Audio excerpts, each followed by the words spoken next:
Okay. Good afternoon, everyone. I call to order the April 8th meeting of the Student Achievement, and I'll always forget to say the whole name, and District Instructional Performance Committee. That's a mouthful. And I'd like to call the roll. Mr. Craig? Here. Ms. Weinberg? Here. Okay. And I am here. Thank you and welcome, everyone.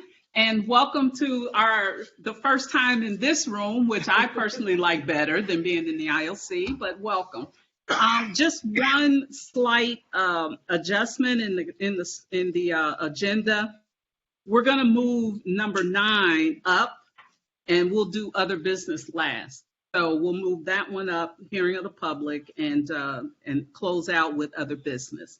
So we have a lot. This is a pretty heavy agenda, and as I always say, I am absolutely gung-ho about getting us out on time. So when people come up to present, we want you to present, and we want to have opportunity to ask questions and respond. But please try to keep your presentation within a reasonable amount of time. So we're going to start with the fiscal year 23 adopted curriculum and instruction overview. Yes? Hello. Yep. Good afternoon. Emily asked me to come in place. She was called into a meeting at the last minute, but I'm happy to share the format and just structure of our. This is published every year by the curriculum department, and will be on our website. Will be accessible virtually for anybody to kind of see where our curriculum is and what resources we have. This is in front of you, and really all we want to say about it is how it is structured. It tells you the name of each content area. It tells you when our curriculum was adopted. We are on a 5 to 6 year adoption cycle for all of our curricula. And it tells you when it went before the board, so what year we began using this curriculum. And then the key thing is that we define curriculum with 4 key areas. What is the content that is required to be taught?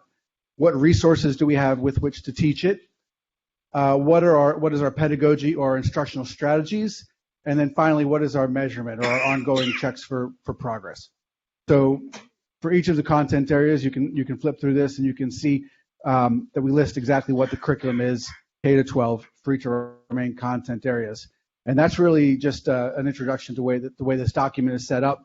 And again, it is updated annually and published on our website. As soon as the school year ends, the next one will go up. Any questions about that piece? Nope. I took your words to heart. I kept it brief. Thank you.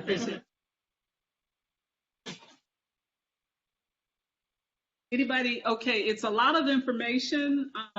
If you're like me, I didn't have time to digest it all. I do have 1 or 2 questions, but I want to ask my committee members. Any questions off the start for you? Not off at the start. I may have. Okay.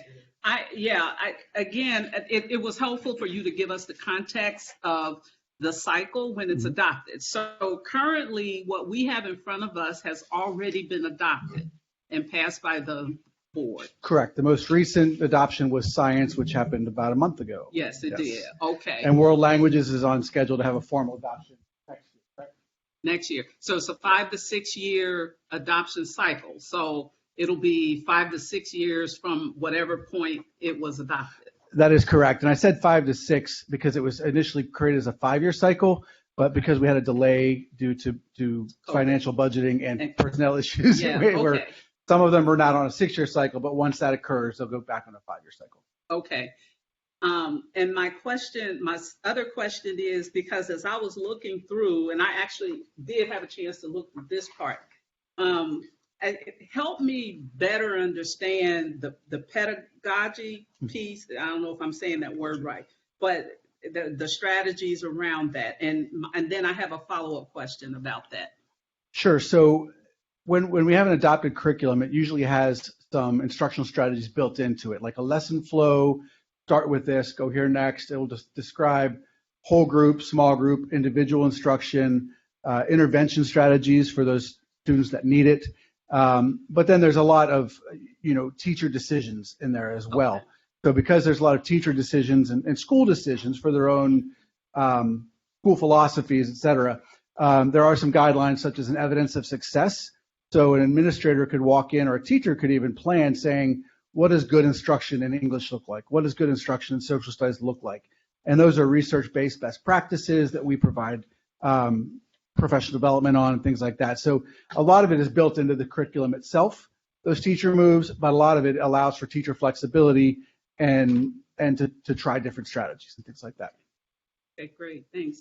So my follow-up question, and this is my last question, in thinking about, I get the curriculum and instruction piece, and you all have your guidance as the standards of what's needed. How does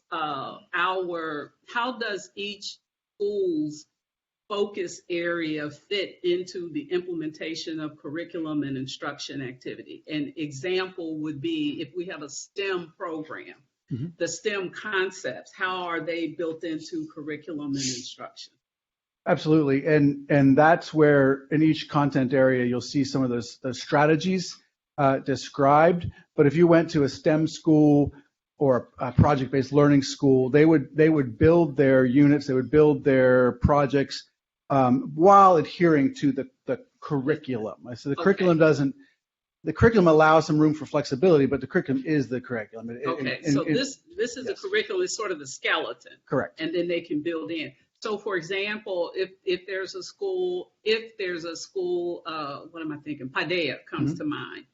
The school can actually incorporate the Paideia philosophy in the curriculum. Absolutely, and some of our adopted curricula actually have those programs kind of embedded in them. So there might be a section in one of the adopted curriculums that says, here are some ideas, for a Paideia philosophy or something like that. Gotcha. So it's a lot of variety, but you are correct in saying that this is the framework under which, like, our Vision 2020 schools and our specialized schools can build their own strategies. Helpful. Very So helpful. we do have several EL schools, which is expeditionary learning schools, and so they would have additional curriculum that is germane to the program that they've adopted. Okay, cool. All right. Any other questions or comments? Thank And you. then when I have a chance, I'm going to go through these like a fine-tooth comb. Absolutely, and they are also on our website Yes. and published digitally. Thank you. Appreciate it. All righty. Thank you. Summer learning.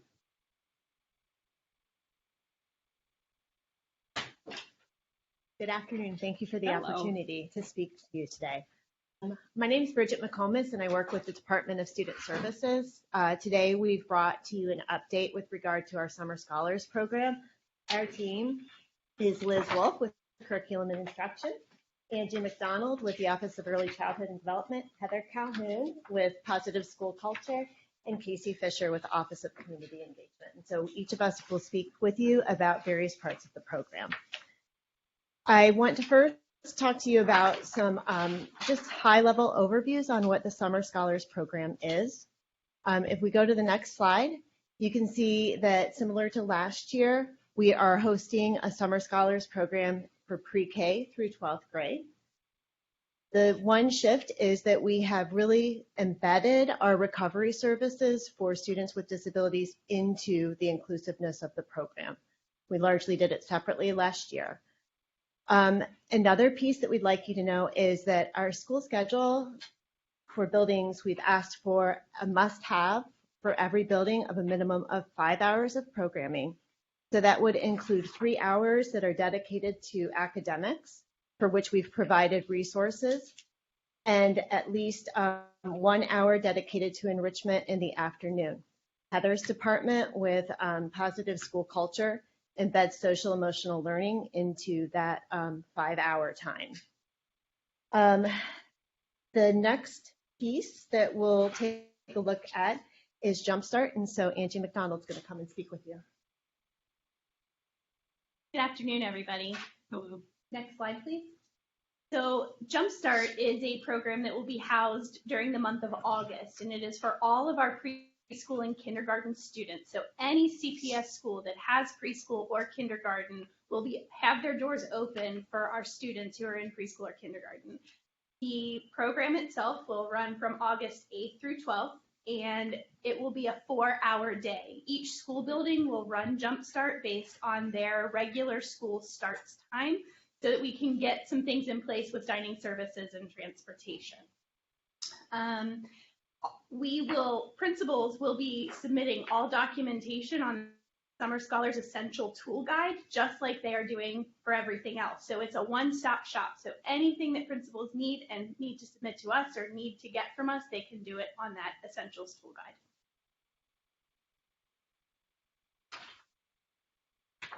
Good afternoon. So I'm extremely excited to share with you guys the social emotional learning piece of our Summer Scholars program. You can go ahead and go to the next slide, please. One more slide. Oh. One more. There we go. So we know that we need to support the whole child, and I think our district is being very forthright in building this into our Summer Scholars program. We know that learning can only take place once a student's basic psychological, emotional, and physical needs are taken care of, especially in light of the global pandemic that we're still dealing with, as well as community and racial unrest over the past few years. We know that a well-managed classroom is what we need for every scholar to be able to access the academic curriculum. So we want to give the teachers and the staff the tools to build those programs. And then while there are natural opportunities throughout the normal day to touch on and build those SEL skills in our students, we know that they require some explicit teaching to help build those initial foundational skills that can then be built upon in those natural ways. Next slide, please. So we're approaching this in two different ways. The first is through the teacher's support of SEL. So we're asking teachers to incorporate SEL in three distinct ways. One is through their morning meetings, which will follow a weekly theme. One core competency will be covered in each week of morning meetings, which have been developed for them. And then as well as incorporating movement breaks and mindfulness activities at natural transitions, or if the students are feeling particularly squirrely that day, or it's really nice and they want to get a little bit of exercise or mindfulness activities built in. Again, all of this content and options are being created and are being provided and trained for the teachers. Next slide. And to really meet that explicit teaching component, we are having either our school social workers or school psychologists within the district volunteer to teach those lessons explicitly, and we will be following an adjusted PATHS curriculum, which is the current district adopted social emotional learning curriculum. Where we have schools where we don't have coverage from an internal CPS person, we are asking our mental health providers to provide a therapist who currently work in the schools to fulfill that explicit teaching role, as well as provide access to care like our mental health providers typically do. Those billable activities through Medicaid are being not paid for by us through CPS, but paid for them as just normal tasks and activities. Our social workers and psychologists will also be able to provide crisis response as needed, conduct home visits if there are any concerns going on, and then just generally support the day. Thank you guys so much. Thank you.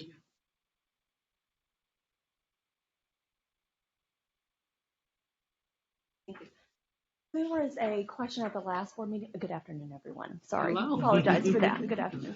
There was a question at the last board presentation about enrollment versus attendance for I last asked year. that question. Yeah, So I wrote it down. I'm glad you're familiar. So we wanted to go ahead and speak to that. So Okay. we did have over 11,000 students enrolled for last year. We do need to improve our system of attendance for this year. Last year, we can only identify students who were issued grades, which is around 4,800 students. That does not include our pre-K students. So there is a little bit more than that 4,800 number. And we do have a mitigation plan in place this year to make sure that we have a little bit more accurate attendance numbers for this year. For this year, we are currently at, now granted, we created this presentation last week.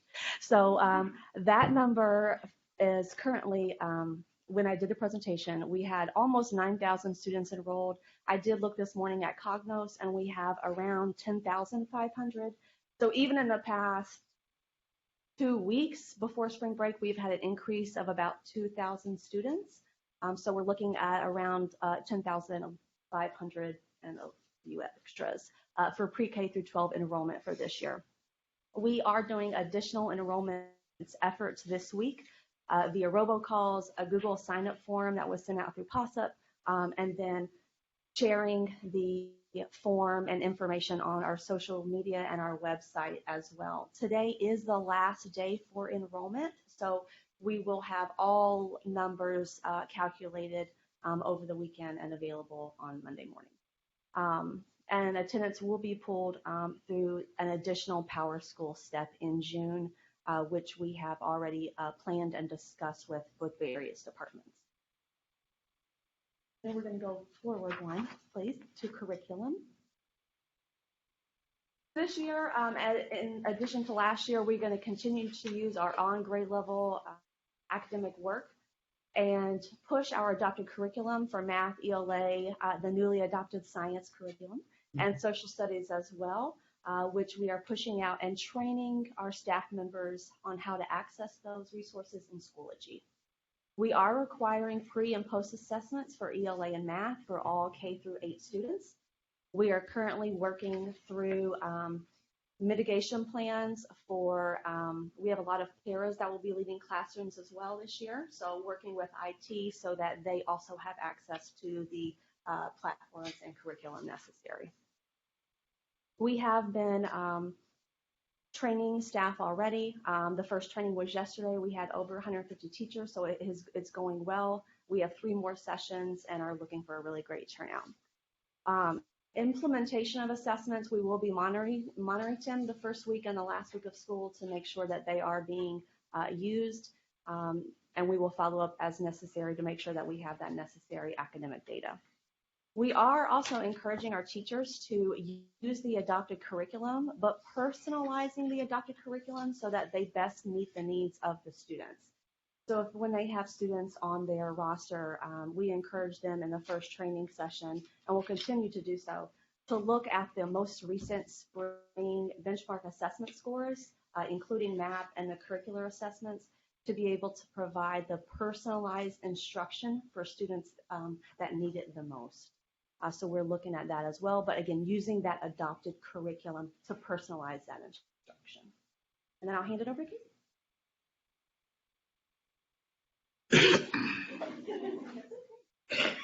Love to be Casey for the day. So I do want to go to the next slide and really talk about differentiation for our diverse learner population. So in my opinion, really, we look at this from a 3-pronged approach. We look at the personalization of instructional support for our diverse learners. That includes access to those curriculum resources that C&I is so hard at work with planning. For that reason, we have literacy and math intervention tools available to buildings, and we have a team from our curriculum access team, which is their name, that we call them CAT. They are available all the month of June for building support, Google Meets, or face-to-face support with teachers on those programs. Additionally, we've increased our ESOL specialist support in target buildings. The second approach is on service delivery considerations and specialized programming. Like last year, we will run a full continuum of services for our students in specialized classroom placements. In addition to that, we have a summer learning program for our newcomer populations at geographical hubs. The last piece is personalized progress monitoring and curriculum support resources. In addition to the pre and post assessments that Liz described, we know we want to layer up for our diverse learners. And so for our students with disabilities, we have progress monitoring that really targets the skill needs and what students are working on for their IEPs. And now it's time for you to meet Casey. Awesome afternoon and fun Friday, everyone. Just a quick correction for note, this work is being done under the Office of Innovation and Strategic Partnerships under Assistant Superintendent Shauna Murphy. We were previously under OCE, but under the last 3 years, Innovations and Strategic Partnerships. If I can go to the next slide, please. That was a shout out, by the way. I can't give credit to OCE. I'm not OCE. I'm not OCE anymore. Yes. I love my leadership. So here is a picture of some of the wonderful partners that are supporting summer enrichment this summer. We had a slide like this, similar to this last school year, but a lot more partners on board. So I'm very excited about this. We have asked our schools to share out their enrichment schedule so that we have the opportunity to drop in and see what's going on at each school and capture the learnings and the experiences through some pictures and videos. And we're also this year capturing attendance for enrichment. And I was so excited to hear that. So it's in Power School as a course. So we'll be able to track the exact number of students that are being impacted by our partners. And then we're asking our partners to also include SEL components and collect data as they have shared out what the outcomes will be. So I'll be excited to follow up with that information as well. Slide, please. Missing one.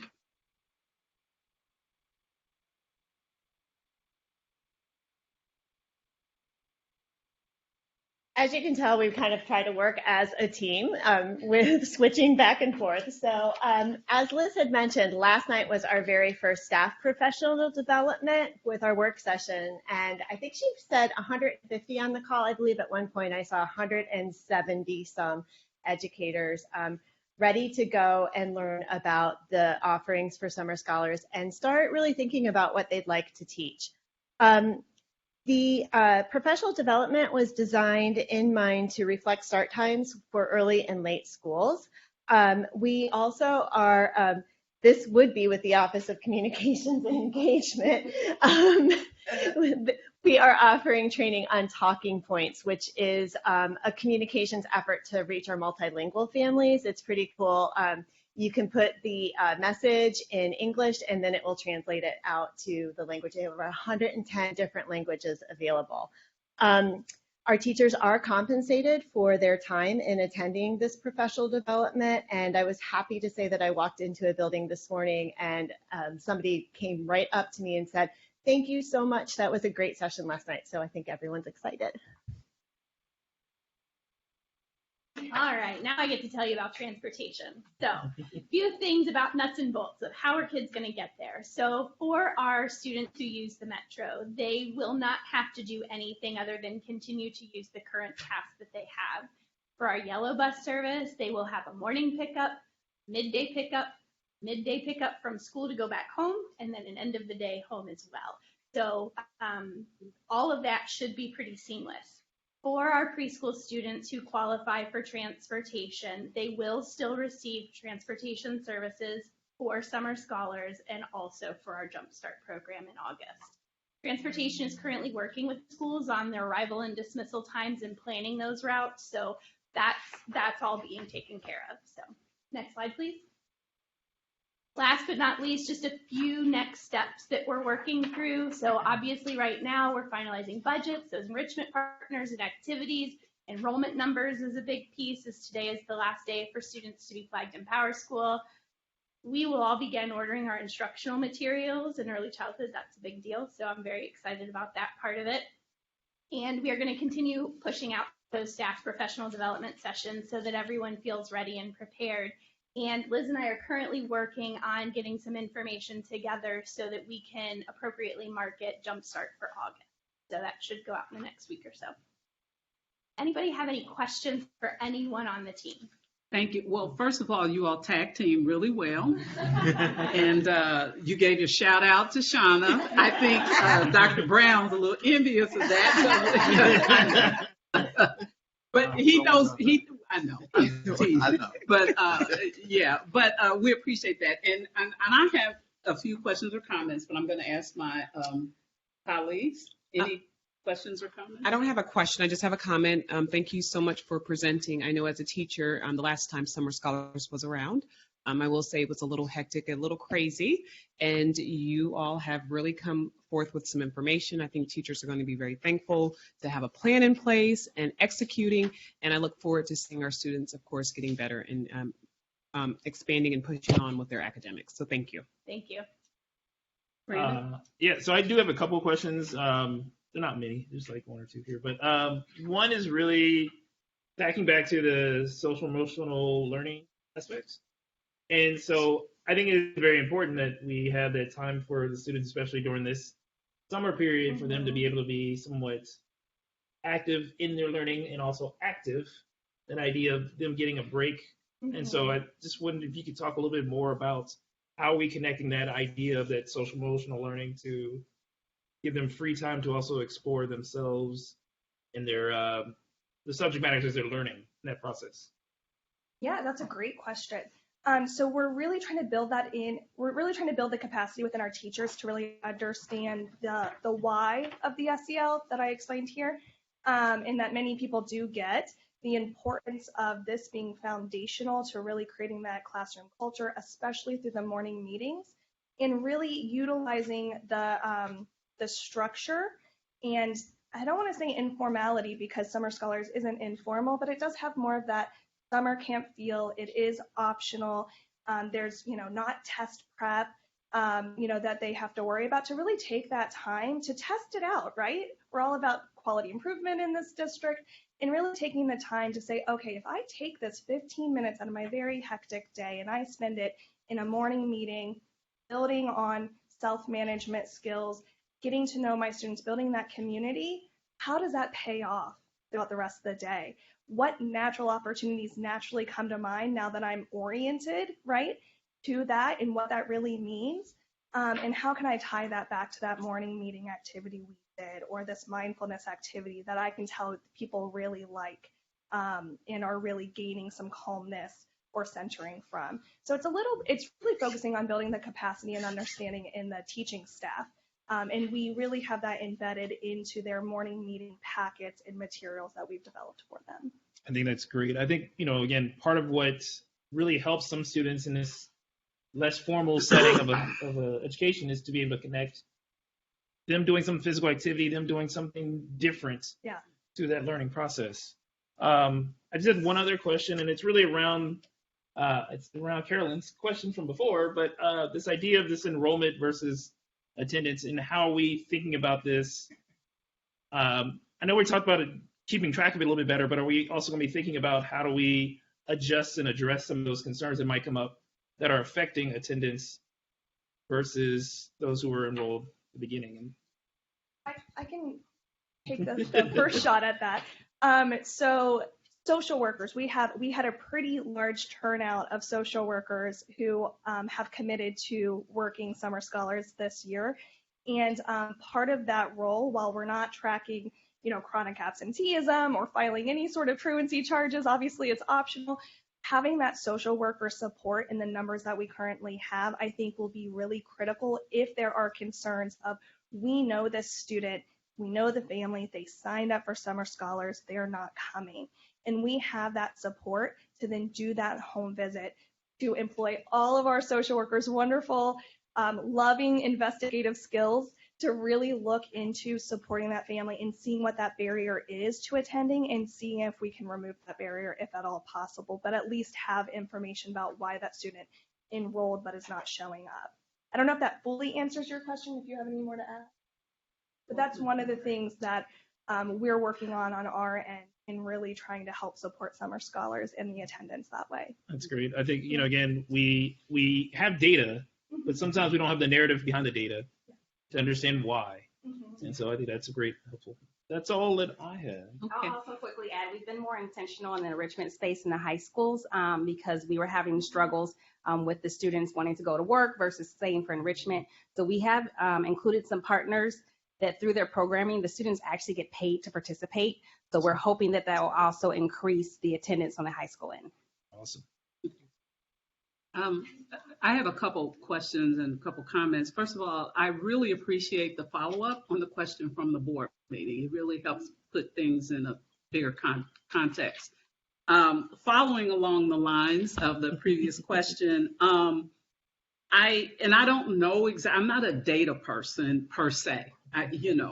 I'll leave that up to experts, but I do think it's important for us to give more thought to how we measure the impact across the board. And I've heard some examples of that. We can measure who attends, but in who attends, we want to know, because I think what we're trying to do is to gauge which populations of our students need more or less or whatever.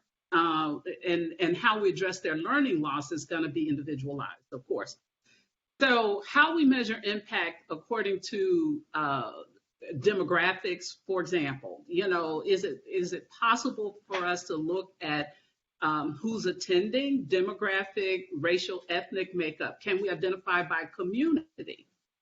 Can we? I don't know about academics or anything like that, but we want to make sure that we're reaching those students. I think all of our kids can benefit from them, and Lord knows, if we had an infinite amount of money, I'd support this for every single summer, because we have to do something very innovative.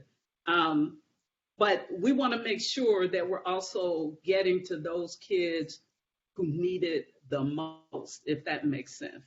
And it's not that, all kids can't benefit from it, because they will, but making sure that those who need to be reached out, where we need some reach out, that we can get to them.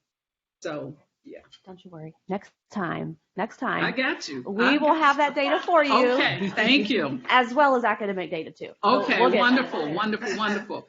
Thank you. You're on it. So let me make sure I don't have any more. So the social workers, these are paid employment, right? I heard the word volunteer somewhere. I know. Well, they have summers off like a teacher would. So they're volunteering to work. Yes, they're being they're paid. volunteering to work for pay, right? Okay. They're volunteering to get paid, yes. Okay. And I think that's all I had. You all did a nice job of summarizing this. And I love this part. Yeah, so it looks like it's coming together real well. We're excited, and hopefully we'll get more people to come to the Summer Scholars Program and Jumpstart. I got 2 grandbabies that will be in there. At least 2. I have more. Hopefully all of them get in it. Yeah.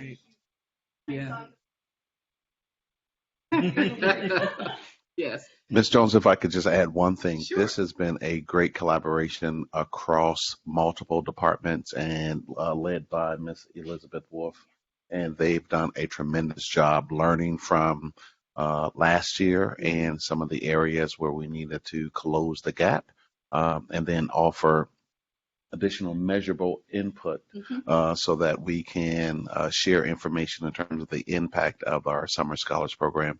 And so this is a cross-functional team that have done a tremendous job, and they are continually doing the work as well. As today is the last day of enrollment, but more work needs to be done because of dining and transportation and ordering materials and professional development. And so they've just done a tremendous job. So thank you all so much. Yes, and thank you. Last comment is that if you really want, I don't want to say impress the board, but if you really want to get next to the board's heart, tell them how the impact is measured, and give good data, not just what we want to hear, but where are the gaps.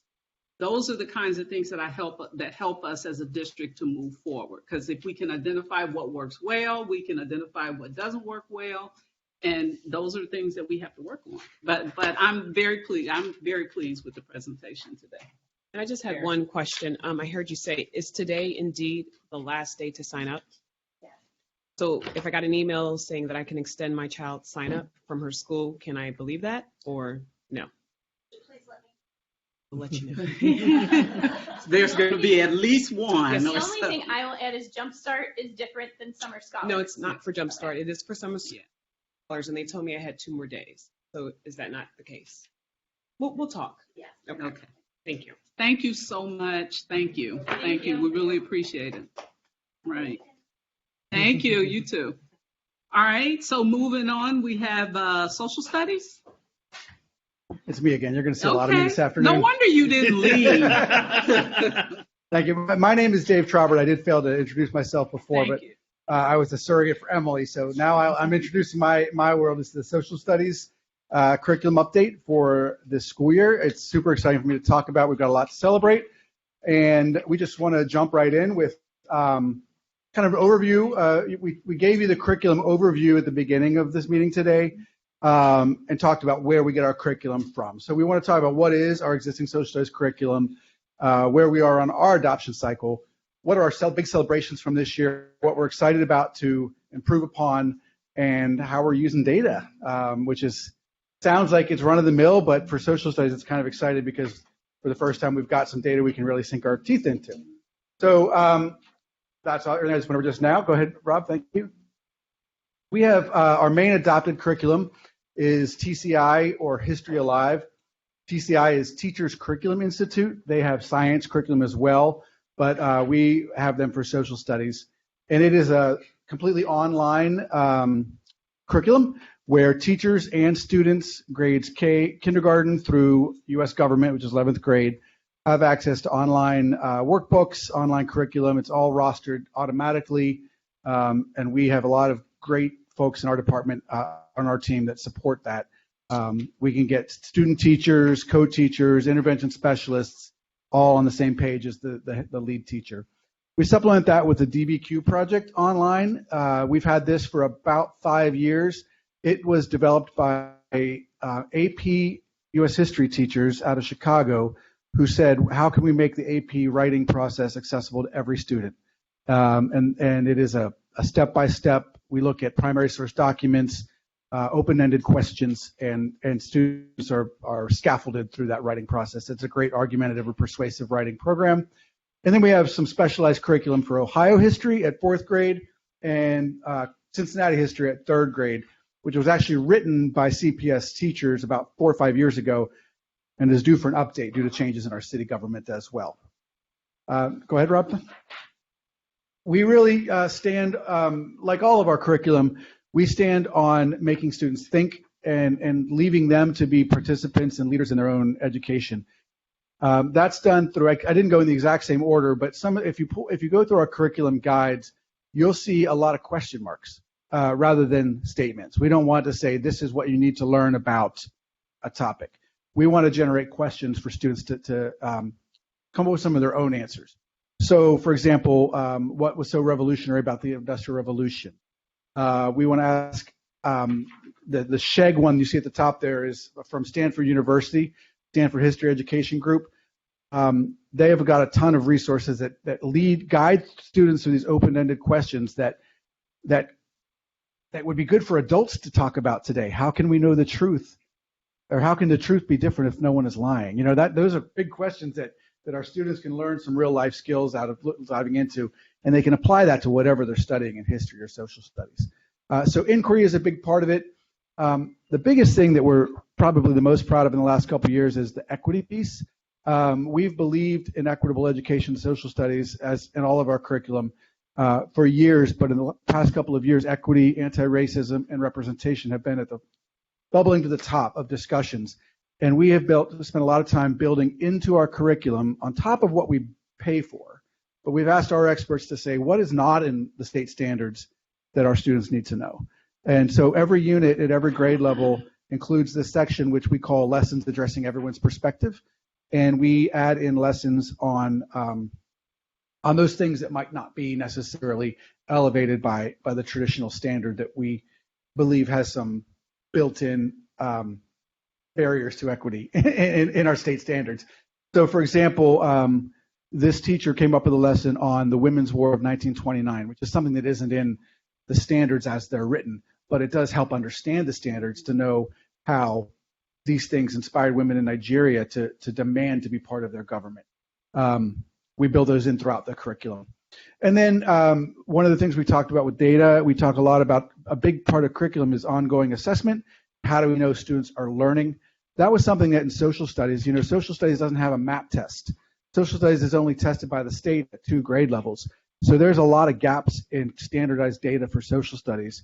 So we worked very hard with our teams to build an item bank of standards-aligned assessment questions that can be formulated however the teacher needs them. They can be a pretest, an exit ticket, they can be a unit assessment, but we know that if they're using items from our assessment bank, they're rigorous, standards-aligned questions that they can use for ongoing progress monitoring, as is shown in the graphic on the page, but also they can be built, and we'll talk about it in a little bit later, they can build them into their own assessments to know that our students are getting standard and equitable questions. So we know that any school that they might be giving a fourth grade assessment in, they're selecting from a well-vetted source of assessment items.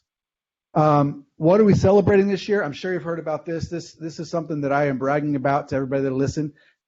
We worked with the Holocaust and Humanities Center down at Union Terminal to, I can't say we, they found a donor who is going to fund an experience for every one of our world history students for 5 years to go and visit the Holocaust and Humanities Center. We just wrapped that up. We took 2,000 students from every high school, including a kickoff. You can go on to the next slide, please, Rob. We kicked it off in that picture in the lower right. We wanted an experience for our English language learners who might not have the context of understanding where the Holocaust fits into our history. But so we brought all of our English language learners, not all of them, but from 4 schools, 200 students, created a special program just for our English language learners to talk about what it means to be an upstander and what it means to fight for something that you believe in. And that's the whole theme of the Holocaust and Humanities Center. As of this week, our team is starting to write those lessons formally to embed into our curriculum guides. So it's not a field trip. It's not an experience. It is a built-in part of our curriculum. So that was something we're super excited about. And then the other big thing, we continue to build on our equity. We took a look a couple years ago and realized that not every high school offers a face-to-face opportunity for African American history. Online, they can take it. We've got some great teachers doing some online courses, but we wanted the opportunity for every teacher or every school to have a teacher in front of them. And not just, like I taught history for years, but I was not equipped to teach them African American history. So if I could go in and I could say, okay, well, let's find some great stories about Reconstruction and the Civil Rights Movement. And we know that's not the whole story about African American history. So we asked a group of teachers, including teachers who have master's degrees in African American history, to write a holistic African American history curriculum that includes a much larger grasp of the experience, including intersectionality, celebrations, resistance, and joy. So we have that ready to roll out here, and probably you'll hear about it in the next couple of months as we propose it for an official adoption. We continue to, I mentioned the social justice units we built into every grade level. We have purchased the book Stamped, which is an American history perspective that adds a great in 8th and 10th grade. And we will continue to offer training for folks like me who teach history but aren't equipped to teach African American history, so that they are experts in what they're teaching, and our students are getting the best experience they can with that. I mentioned our progress monitoring, and I won't go too much into detail. I already explained that kind of, but we have standards aligned 10-minute assessments for every content statement, every unit, every standard in grades K through 11. We built them with the help of curriculum councils. So it was a collaboration. It wasn't something that we just made up, and it was written by teachers. And teachers can go in and just assign them, or they can go in and say, you know what, this doesn't really fit my pacing that I'm doing. How can I adapt these assessments or these assessment items to really get the data I need for my classroom? So it's kind of a whole package of ways we can progress monitor toward mastery of our standards. And we're continuing to focus on that as we move forward to find out how we can best help teachers use those. And this is just a chart.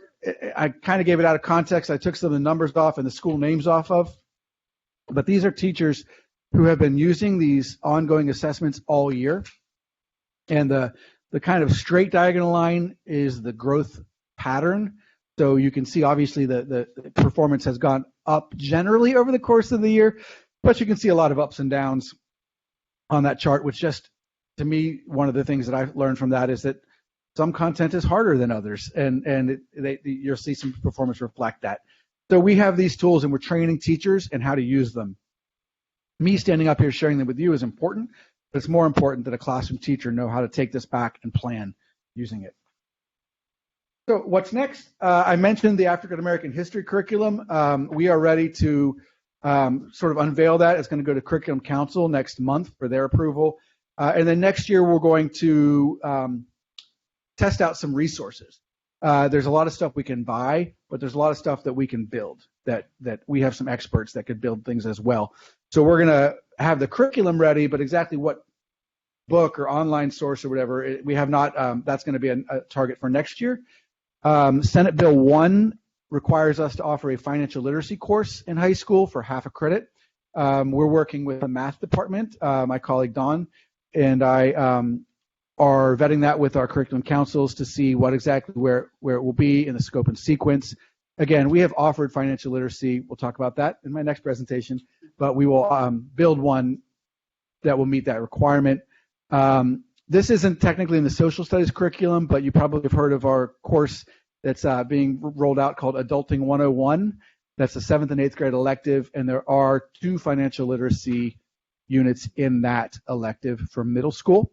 Those equity and anti-racism lessons I mentioned a minute ago, they are there. We need to make them more integrated and visible so that they're used by every teacher in every classroom.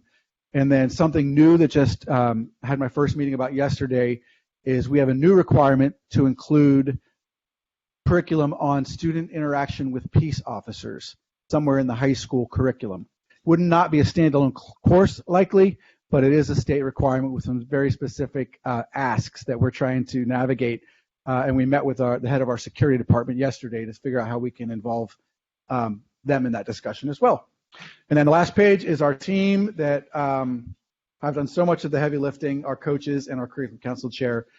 We work very well together. And I'm super excited that all 4 of those team members will be back in their roles next year. So this has been a year of a lot of learning and growth, and we are so excited to move forward.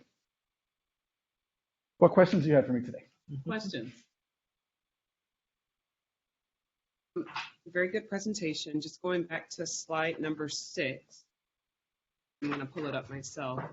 So I love that freshman students are going to be able to visit the Holocaust. Have you had discussions on what are you going to maybe put in place for students to be able to, whether it's visiting the Underground Railroad Freedom Center or the John Rankin House? Is there something that we can put in place for that? Yes, the Holocaust, the Freedom Center has had a school programming director for a while, and we've had a good relationship with him, but they have hired a specific education coordinator who we've been meeting with. She presented at our curriculum council in February, I believe. They're unrolling a lot of new curricular opportunities for students, a lot of which are at no cost to us. But we also, we got our toes wet with the Holocaust and Humanities Center, and we went to ask the big question, how can we get every student there? One of our goals, and it's not just a social studies goal, but is to make CPS's curriculum, K-12, something that is attractive, and to say, we know that every 9th grader gets this opportunity.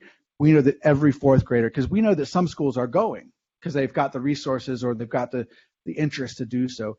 In the interest of equity, we want every student to get that experience. So our conversations are ongoing and just getting started to say, if we can do it at the Holocaust and Humanities Center, how can we do it at the Harriet Beecher Stowe House? How can we do it at, and yeah, we've got a lot of great contacts who are, and this is just the beginning.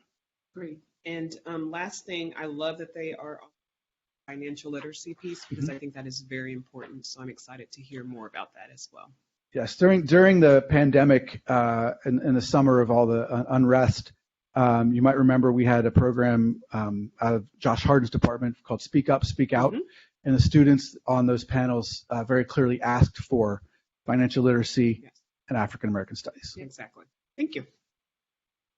So I just have the one question, and maybe it's just an opportunity for you to explain a little bit more, but the monitoring progress, I think is really important. So because as you said, there is only limited times that the state actually checks to make sure folks are learning social studies in the same way we would do math and English and other stuff. But are the teachers also being given guidance on how to kind of uniquely personalize those assessments and how to use those assessments as they're monitoring that progress.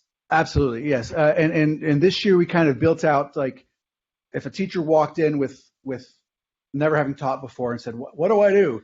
We say, well, okay, every 2 weeks, give one of these checks for understanding, and then you can monitor it that way. But we know not every teacher, every classroom goes quite the same pace. So now our coaches are working with teachers saying, these tools are here. How can you use them for your experience and for your students? There's no one size fits all. I mean, data is data, and I've learned there's no such thing as bad data. And sometimes teachers are hesitant to say, oh, I don't want to give this assessment because I know my students are going to do well on it. And to that we say, well, we need to coach your mindset a little bit to say, that's okay, because them taking that assessment tells you what you need to do as a teacher so that next time they've grown. And to start with that thing saying mastery is our goal, but our first step is growth. And we can customize that on a teacher by teacher basis. I think that's great. I think, again, it's such a mind change difference to say we have this assessment tool to then say, how do I use this assessment tool to make the students more successful at the end of the year and to reach our goal? So, yep, absolutely. Thank you. Well, we appreciate, this was an excellent presentation. And the one comment that I will make is that it's very nice to see movement. When we talk about, some of the ideals and things that we've tried to move forward, it's nice to hear that we're moving. And I'm going to tell you something, in this environment that we live in our country and our world and all of that, everything that you described, there is no way in the world people could find that threatening. It's about teaching our kids what is real and what has happened in all areas. And I liked your description. You used 3 terms, and the second one I didn't get it. Intersectionality and joy, and you said something else. I don't know what it was, but it sounded good. I was riffing. I don't know. but that's, and that's what I feel like that this has been about. And we're showing movement. And I think CPS can be a model. I agree with you 100%, yes. And I'm super proud of our work. Thank you. Thank you so much. You're welcome. All right. I'm not going anywhere. Okay, financial literacy. Gotcha. All right, financial literacy. I touched on this a little bit. So did you have a question before me? No, I was okay. Gonna say. Great. A little bit different theme to this because financial literacy is a subset of so much of what we do and so much of what is important. But traditionally, it has fallen under social studies, which is great because part of citizenship is about that adulting or whatever you call it. And we've heard forever, there's a need to incorporate financial literacy. So I'm going to talk a little bit about the state requirements and how they've changed, where we are today and what we have to change to accommodate those new laws, and just some of the things that we're super excited about celebrating in the world of financial literacy. So I'll start with what the state of Ohio requires. And in that first column, you've got 2 things. The first one is up through the class of 2025, which I will talk about. That just states that every high school student has to receive instruction in financial literacy. That is pretty vague, as you can see. And I'll talk about how we do that in a minute. Beginning with our incoming freshmen, anybody that's a freshman as of this July, they have to have a half-unit course, standalone course, and I will talk about that as well. Our middle school requirements, the state requires a board resolution regarding financial literacy at the middle grades, which we have, and I'll explain a little bit about how we implement that in our middle school currently. Oh, that arrow pops up that shows what's changing this year. Our middle school, the state does require it. We offer financial literacy programming at the middle school level. And we have 2 main programs that we incorporate, both of which are co-sponsored through Friends at Junior Achievement. The 7th grade is the Unite for Teens Financial Literacy Day, which we just had about a month ago. We partner with Junior Achievement. They write a curriculum for us based on feedback from students and teachers. So they fine-tuned it over the years. We've told them that our 7th grade students might not need a lesson on how to plan a European vacation or how to save for a wedding. They might need something that's a little bit more relatable to their experiences. So they've worked really hard to hone that down and make those curriculum connections much more real for our students. And then United Way coordinates volunteers from the financial career field. So some of them are bankers, some of them are insurance agents, some of them work out of their house as CPAs, a wide variety of financial professionals who come into our class and they teach a lesson. We expanded it this year so that this was something we grew with during COVID instead of shrank. COVID required us to be able to do things virtually. So this year we took that and ran with it. And so now our volunteers prepare a video lesson ahead of time. They don't have to be in every classroom. And so those students may experience that lesson ahead of time, go through the content, and then a second volunteer comes in and talks through their experience, personalizes it, talks about their own experiences in the financial field and what their careers have looked like. So it's kind of a two-pronged approach to get that content, but also to connect with adults who are in the financial field. This year we incorporated over 80 volunteers, 2,000 students, and if you calculate the time and value of those volunteers, that was almost $12,500 worth of volunteer hours we had on one day in March.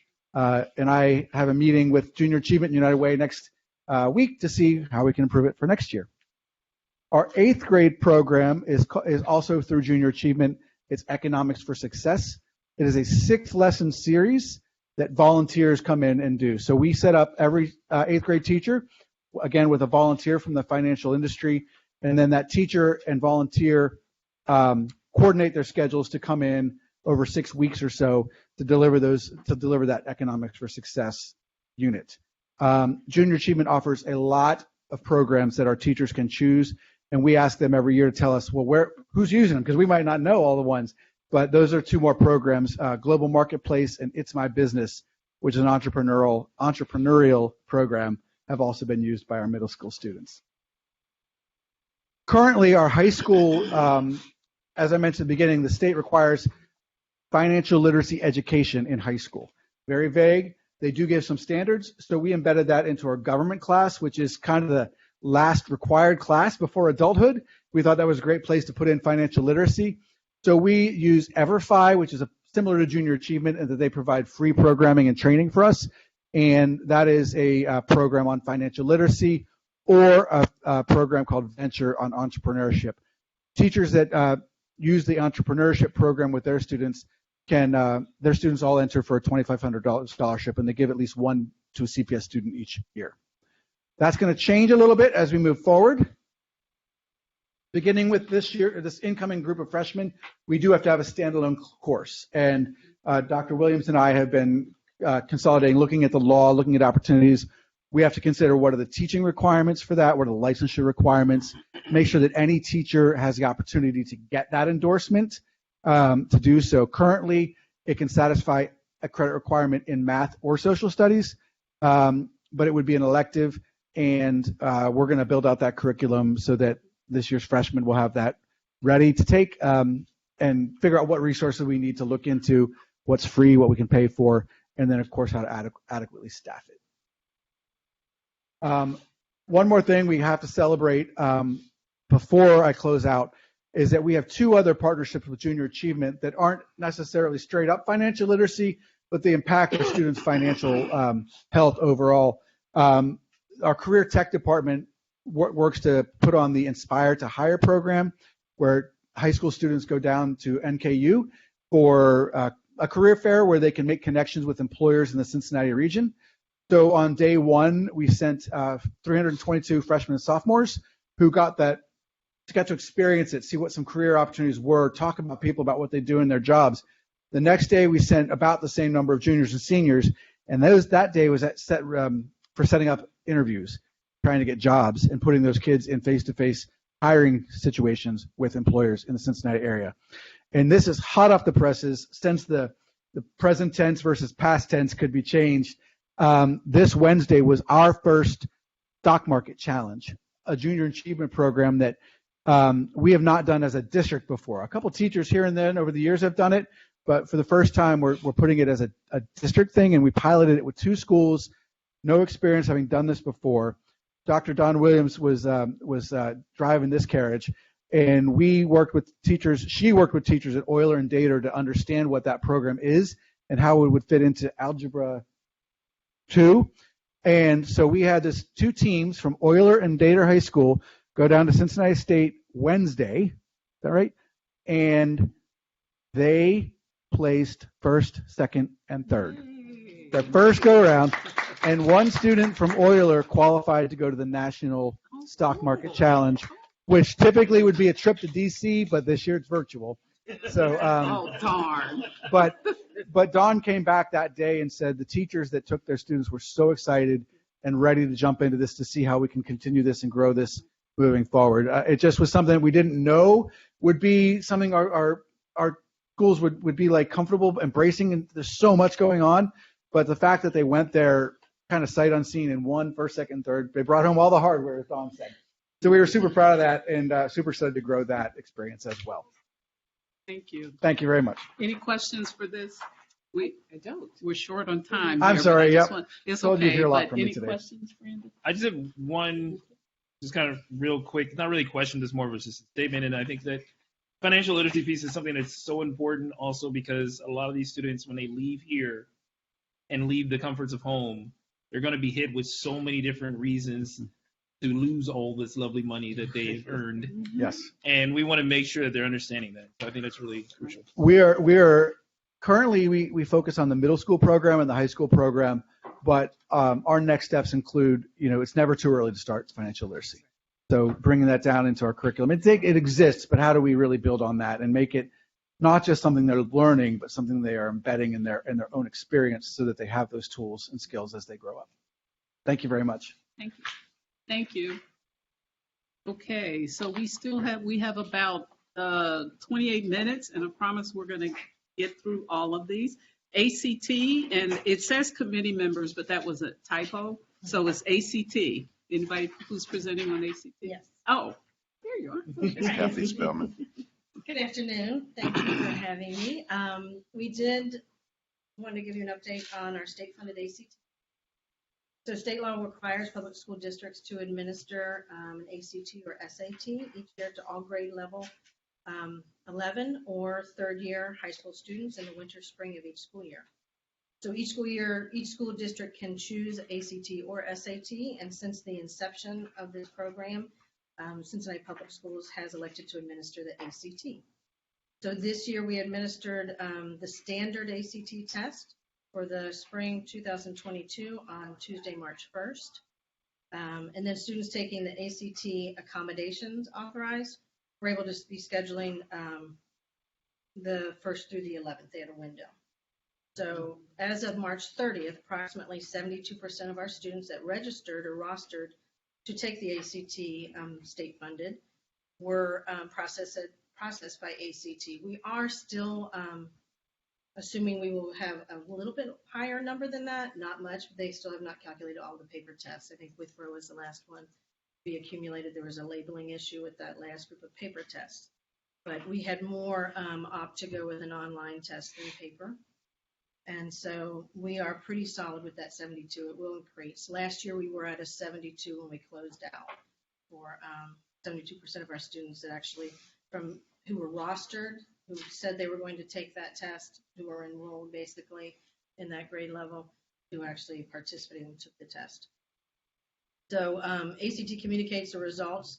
They will be sent to students 2 to 8 weeks after they take the test, depending on if it's paper or online, how quick that turnaround is from ACT. And then for us, the district, they will send us the total results in May, end of May, early June. So then we'll be able to really look at what school level and where we had the shortfall of our students taking the test. We also have the national test dates, and I have those listed. We are able to offer fee waivers for the ACT test to our students, and that is at the high school level. A counselor, the students, based on the regulations for that. If a student qualifies for free lunch, they would have a fee waiver. There's other stipulations that and requirements that they could have a fee waiver for the national state test, and those dates are listed. Thank you. Any questions? I try to go quick to keep. Yeah, you did. You did real well. Mary, I don't. just Thanks. Just a quick question. Can anybody take the test if they want? Any student? Are they able to take it if they want to take it? It is for a grade 11 or third year high school. Yeah, well, that's what I mean. Right. Anybody who, at the grade levels, but if they want it. Do we encourage all of the students to We do. take it? We do. And so that 72% represents those who chose to take it, and the other kids. It does, and to don't. give you, so we had registered 2,200, 2,209, I think it is, and as I checked enrollment numbers today, so that's high compared to our enrollment numbers. Our enrollment numbers right now are at 2182 for the grade level 11, but it also includes our third year high school students. They may not be actually at grade 11, depending on where they fall as far as credits in regards to our student enrollment. Okay, and do we keep the aggregate number of the aggregate scores? Do we keep the scores? So we do. We actually load Okay. them into our SIS. Okay. So at some point, I don't have any date in mind. Right. That might be an element, a data element that I think board members would like to I see agree. in terms of how many students took it, what was the scores, aggregate numbers of scores. and things Absolutely. like that. Okay. And when we'll get that in May, end of May, early June. Great. That list. Wonderful. Thank you so much. You're Appreciate it. All right. We have Principal Pipeline next.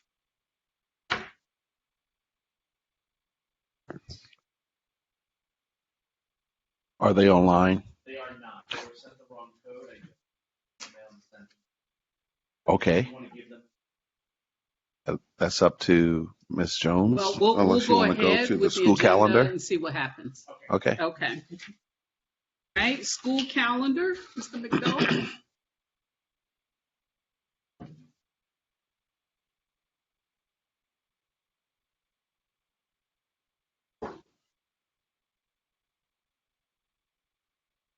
Good afternoon, board members. We have on the agenda two versions of a calendar for, let me back up. The board approved next year's calendar for the 22-23 school year. And what we have shared here is two more calendars out for 2 academic years. There was a request to assist our families and parents with awareness of holidays and dates, closure, that we might be able to post out 2 to 3 calendars. So we have drafted those, and I want to be clear, those are in draft version right now for a couple of reasons. One, we want to make sure that Ms. Wright has an opportunity as she's coming into her role to make sure that she has an opportunity to review the calendars. 2, we also had a request to be more inclusive on the holidays that are mentioned. So we're going to be adding a 3rd and 4th page to what you see there for both years to be more inclusive of the holidays aren't celebrated with a day off work, they would be listed on the calendar. So what the plan would be, our plan moving forward with the approval of the board, is we would like to, again, take these back to calendar committee, an opportunity for Ms. Wright to look at the calendars again. And then with the approval of Student Achievement Committee, we'd like to move them forward for our full board vote the end of May. End of May. Yes, ma'am. Okay. Would you want to bring that back here first? One of my questions was going to be around how this gets processed and recommended for approval. So are these two, which are 2 years out, are you wanting to bring them back here first for our look? We sure can do that. If there's Okay. any feedback that this committee has, I'd be glad to take that feedback, whether today or an email. We can then take that to the calendar committee to build that in. As an example, one feedback that we got was being more inclusive on the listing of the holidays. So we wanted to build those back into the calendars. Be glad to bring it back to Student Achievement Committee if that's the will of the board in May. And then we can if move forward from there, we could take it to the whole board for final approval. Yes, I would like to ask that happen. Don't know what date yet, and we can certainly communicate with you around that. Basically because, and I talked to Mr. McDowell about a little snafu we had because it was going to be processed, it was going to be discussed in policy, and so we brought it back here. So I wanted everybody to have a chance to look at it, and just, if we have any questions, we'll bring them to you. If not, I'll just communicate to you one way or the other if we have questions or not. And just so you are aware, it is scheduled to go to policy committee again next Thursday as well. Well, I had a conversation with policy committee because I don't know why they took it from us. Okay. And that's an issue that I'm working with them about. It's not, is it a policy around the school calendar? Not that I'm aware of, no. Okay, so it's here. You do what you need to do Yes, if you're ma'am. being asked, but I will have that conversation. Very good. I'll take the Okay. direction from the All right. board. Okay, All right. Thank you. thank you. Thank you. All right, thanks. Principal Pipeline, are they here yet? They have not responded. Okay, so we're gonna move forward. Do we have any hearing of the public interest? As of now, no one has. Okay, nobody else. Okay.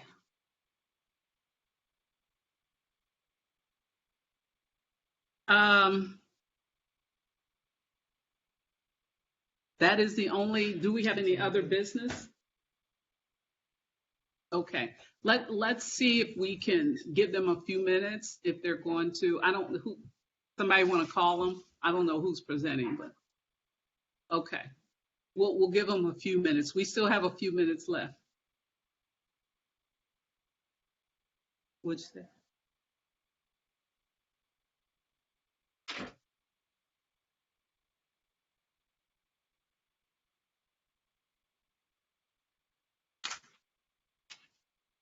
There was a brief presentation for the principal pipeline, and then I think in the notes it said discussion, and so we would want to answer any questions that you might have, because we do know that you've been abreast of the principal pipeline recently, as well as some of you've attended the principal pipeline presentation that was held at OSBA conference as well.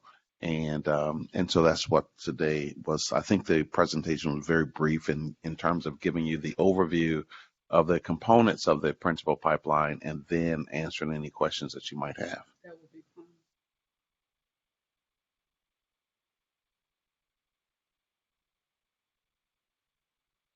Yeah, and we just got the PowerPoint. Okay. I got it late yesterday and had a chance just to glance at it, so.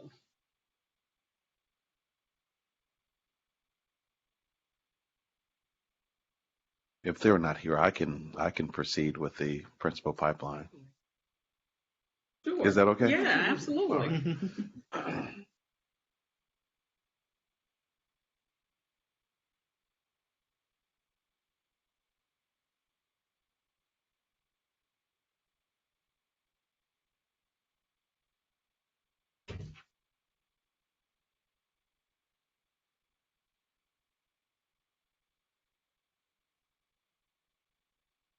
Many of you may know that the principal pipeline started about several years ago with the Laura Mitchell, then superintendent, working with the Wallace Foundation and looking at how we hire building principals. There was a convene with the Wallace Foundation in New York with then Deputy Amat, along with myself, to listen to various districts in terms of how they implemented a principal pipeline, in terms of how to select, retain, recruit staff members to serve in such important roles. When we came back from the convene, there was a cross-category, cross-interdepartmental committee that was created, that was created with individuals from talent. Principals served on the role in the committee as well. DSL served on the role. Director of Curriculum, Emily Campbell, observed. The deputy led the work. Shauna Murphy, as well as Susan Bunty. Are they here now? Are they here? Yes, Ms. Porter is here. Oh, okay. Ms. Well, Porter, can you- I can flow. Okay. And Ms. Simmons is also. Okay. Well, Bring 'em. we're okay with whoever you want to present. It doesn't Okay. matter to us as long as it gets presented. It doesn't matter. Okay. Okay. Well, if they're here, I'll let them Okay. go forward. We want to remind them though. 10, 15 minutes.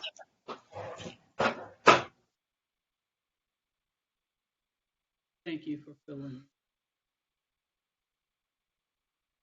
And so while he's doing that, Okay. can they hear me as well?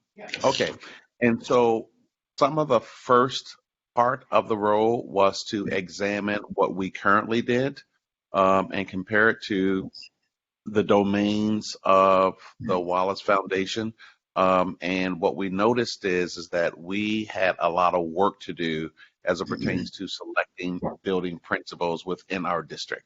And the major component is to ensure that the standards that we adopted from the principal standards to the domains were going to be utilized, and so that this process would not be subjective, in which that it was years ago, that it was a very objective process designed to get the very best candidates in front of LSDMCs. And so we went through an entire process of looking at how do we identify individuals to apply, from the HR department of creating principal job fairs, looking at rubrics, and then creating another team that would do interviews with those candidates. And all of that work was surrounding the principal standards, and then going to the assessment center. And many of the individuals that are on the line today are working on the assessment center today, and that is a compilation of performance tasks for our candidates. And then if those candidates would to make it through that process, then they would be recommended to go in front of LSDMCs to interview for those positions. And then, but prior to that, the director of school leaders work closely with each LSDMC to create an assessment of or profile of the school in terms of what is it that they're looking for in a building principal. All of the things that they talk about are then aligned to the principal standards. Questions are created with a rubric so that individuals are receiving the same questions, and they're being compared to a rubric in terms of the response. Somewhere during the interviews, there's a calibration of the questions, and so that after the candidate may leave the room and the LSDMC is left alone with the DSL, then the question is raised, well, how did you score them on question 3? And so then if there are discrepancies, then there's a conversation around there. Every candidate before the interview has a performance task as well, and the performance task again aligned to the principal standards, and then the candidate comes in to the interview process and interviews with the LSDMC. After the candidate interviews with the all three candidates interview with the LSDMC, they are ranked accordingly. Then there is a recommendation made to the superintendent. The superintendent would then make a recommendation to the board. There is an added layer now where Superintendent Wright wants to meet with the candidates as well. So we provide her with the resume of each candidate. We provide her with the performance task as well as the LSDMC ranking as well.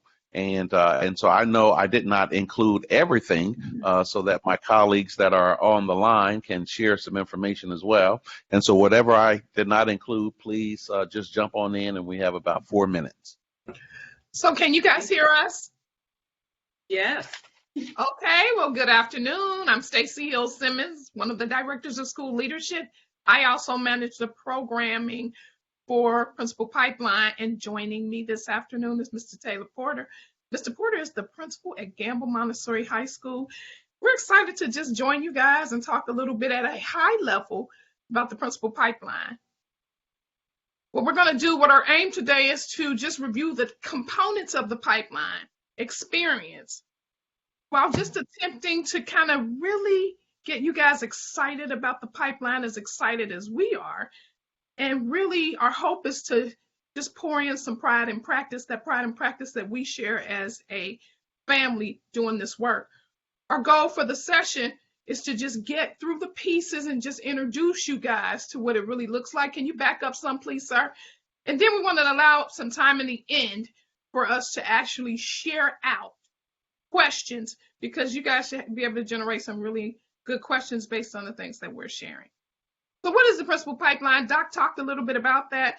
The pipeline is a hands-on partnership with the Wallace Foundation. It's a comprehensive system that houses all the through lines to the principalship. Our goal is to make sure that we have solid, strong principals and that we're supporting their work when we get them in the seat, while at the same time, we're trying to identify additional candidates out there in the assistant principal world, and also those people who have not even yet been identified. So, how do we move this work? We move it with a cross-functional team. What you see on the screen is our cross-functional team. Everybody in this group touches the work in a different way. We have the talent department, Ms. Wang and Dr. Turpo. We have our interim superintendent, Ms. Amat, our interim assistant superintendent, Dr. Brown. We have Emily, director of curriculum, and replacing me will be Angel Roddy, and Taylor Porter has been on the team all along. We have assistant superintendent Bunty. What we do is work together collaboratively to create structures and systems where we're actually moving the work. We are actually building out programs from the Ohio State standards and really focused on creating some of the best talent, and not just in Cincinnati Public Schools, but in the country. So Taylor's going to talk a little bit about the principal standards that we work from. Hey, good afternoon. Hope you guys can hear me okay. I know we joined a little bit late here. We can. Very good. So I won't dwell too long. Dr. Brown teed this up really nicely, as well as Ms. Hill Simmons. The Ohio Principal Standards 2.0, that's really what you see in front of you. And it also speaks to just the cross-functional collaboration. Is when we actually started some of these pipeline processes, it was pre-pandemic and in person, but we rely on each other, as well as we transition to some of the practicum and assessment center work, experts in the field, in the seats right now to continue to refine our work. So as we review these standards, as you can see 1 through 10, I will not read all of them because I know time is limited. That is critical that everything is in alignment with these standards from the beginning of the process to the end of the process, and all of the systems that we've implemented and refined over the past 2 or 3 years at this point. This is about improving leadership practices and improving student outcomes. That's why we have to tie everything and align everything to the principal standards. Stacy, I think we can probably transition to the next slide and save space for questions on the back end regarding the standards. Sounds good. So what programs live under the principal pipeline umbrella? You got to remember, you guys, the biggest impact on the kids are the teachers, and the greatest impact on the teachers are the principals. So our goal as a principal pipeline is to really pour into our leaders so they're able to really pour into the people in their watch care as well as the kids. So under the principal pipeline, we have APPP, which is Assistant Principal Practicum Pipeline. We have Assessment Center, which Taylor and I have been in. Well, I've been in all morning. Emily's been in all morning. Leadership Tracker System, where we are tracking the skills of our in-house talent. Principal Supervision, those are the DSLs. And our principal leads, this year we have 7 principal leads. Just fun fact, Stacey Hill Simmons, I was probably a principal lead about 15 years. And we didn't receive the support or training that we're pouring into our principal leads now. And principal hiring and placement all falls under the pipeline from the time the assistant supes actually sit down and interview our candidates to the end where our new superintendent is actually having her final vetting of our candidates and making the offer. So what Taylor and I wanted to do was take a quick second and highlight 2 of our programs just to give you a snapshot of what they looks like. So the first thing we're going to talk about is APPP. Next slide, please. So APPP, which is Assistant Principal Pipeline Practicum or Practicum Pipeline, we literally go out and try to tap our most talented assistant principals, and we fast track them to prepare them for principal vacancies. So this is usually the top talent in our schools. We go out And we make it big. We have an information session. We have them apply for the role. We investigate their skills and talents, and then we offer them an opportunity to participate in APPP. What we do from there, each month, they have a session, which is generally an evening session. I think we had APPP this week. It might have been Tuesday. And it's 4:30 to 6:30. But beyond that, every month, Emily and I do in-house PD with our APPP folks. So we are actually getting in, boots on the ground, and teaching, refining, enhancing those instructional concepts that make schools work well. I mean, everything else is really magical that goes on in the school, the parent involvement, the athletics, the partnerships. But I can tell you from personal experience, you cannot change what will happen for a child until you change their report card, which means you have to put people in the buildings who have the ability to move things from an instructional space. So Emily and I spent a monumental amount of time working with our new leaders, potential leaders, on growing those skills. For instance, we're talking about our new leaders in APPP right now are high school heavy.